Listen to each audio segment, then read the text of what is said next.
In the Dark Knight films, the role of Ra's al Ghul was played by Liam Neeson.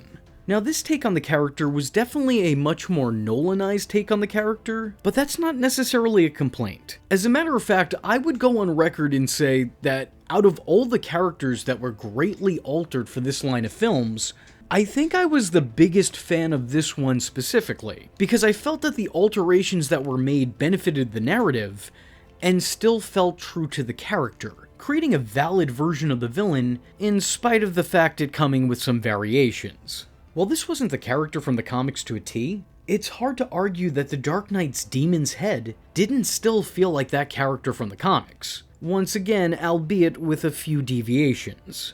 In the comics, Ra's al Ghul is thought of as immortal, constantly cheating death with the aid of a Lazarus pit, an all-curing green goo bubble bath that restores and resurrects its occupants, surviving traumatic injuries that would kill mere men, and even succumbing to such wounds, but then returning from the afterlife after the fact. Now, in this trilogy, Ra's al Ghul is also referred to as immortal, but it's his teachings and his legacy that make the man immortal. Oh, there are many forms of immortality.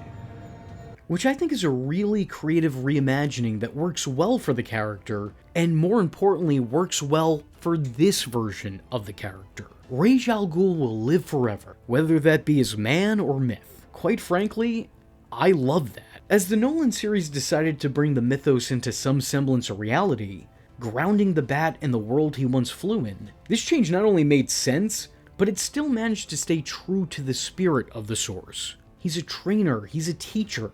His means of educating are through reckless and relentless manners. But there is method to his madness. He prepares his underlings not just for the war that he's waging, but for the unpredictable obstacles that life can throw at them. He may seem merciless in nature at times, but he's merely acting as a stand-in for life itself. As one's opponent isn't likely to show empathy, neither is he. On one hand, the actor feels right at home in the part.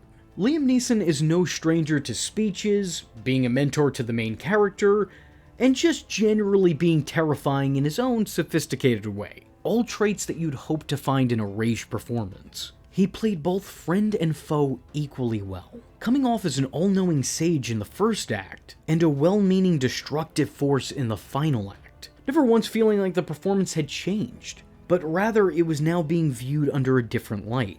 He plays this part to perfection, never once coming off as a mustache-twirling stereotypical bad guy, but rather a deeply complex character jaded with the world that he lives in, and finding a means to change it, for better or worse. He's essentially an eco-terrorist with a regime to rival the worst secret societies.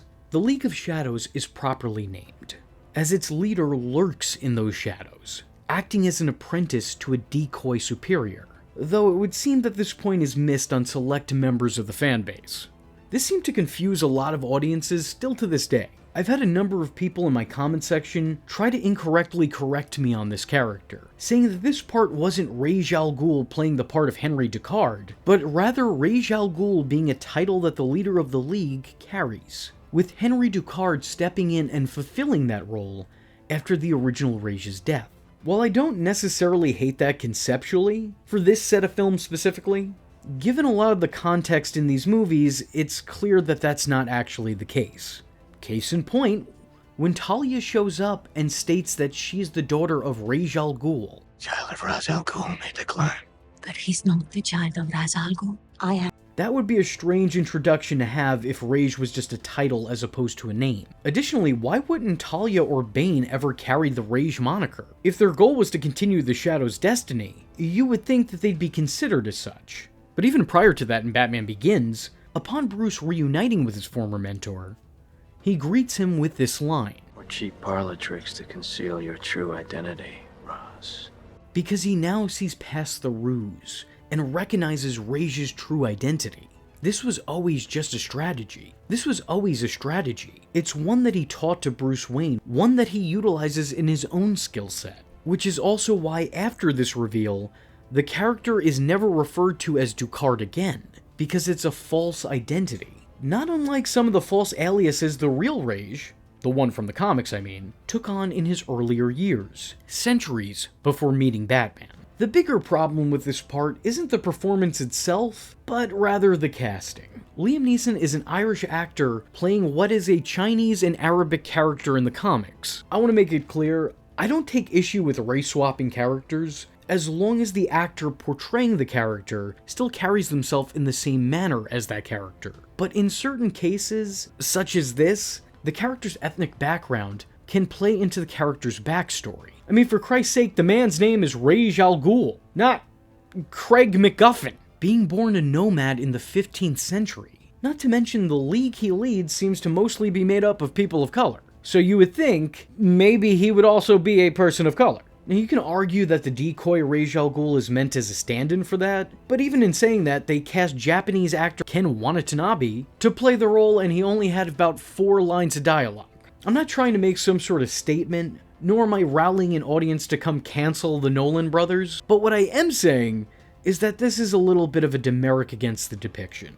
It does take away from my enjoyment of the role a little bit, though in spite of this relatively big change, this is a mostly faithful adaptation of this antagonist. It actually might be the most faithful recreation of a rogue that these movies have to offer, a spot that's maybe shared with the Scarecrow from this trilogy. Liam Neeson is unsurprisingly great. He did justice to the man who sought justice in an unjust world with his own injustice. What?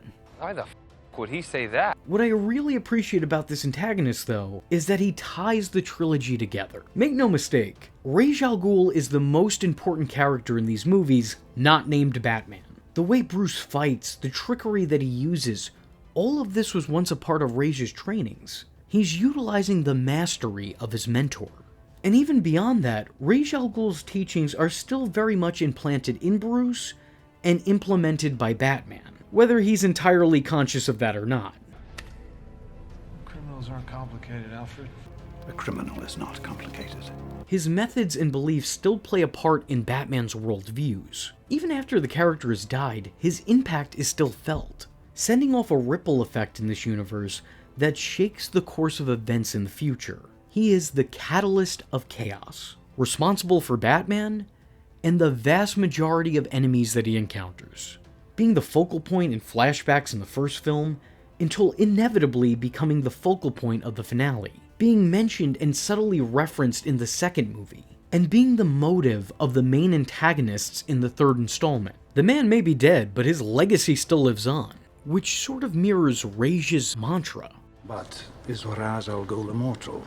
This may not be the most faithful iteration of the bad guy. I think that we've gotten a couple more over the years that seem a little bit closer, but I don't think you can deny that it's one of the greatest. It has its faults and flaws, and more importantly, deviations of the demon, but it's strong enough to stand as its own unique take on the character. It feels like the same character, though still somehow feels drastically different. I've always liked it, but in rewatching these movies for this video, I was surprised by just how much I loved it. Liam Neeson deserves all the praise that he's gotten, and all the praise he's yet to get. So with that being said, if you like this video and would be interested in seeing me take a look back at The Dark Knight's Alfred, let me know in the comment section below by leaving a comment saying, "A brainwashed butler."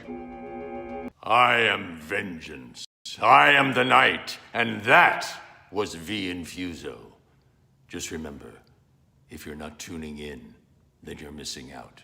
So, if you like the words that came out of his mouth hole, and you too would like to become a V-generate, don't forget to like and subscribe. Thanks for watching, nerds! And if you're not joining the fun, you're in for one bad day. And you know what they say about having one bad day?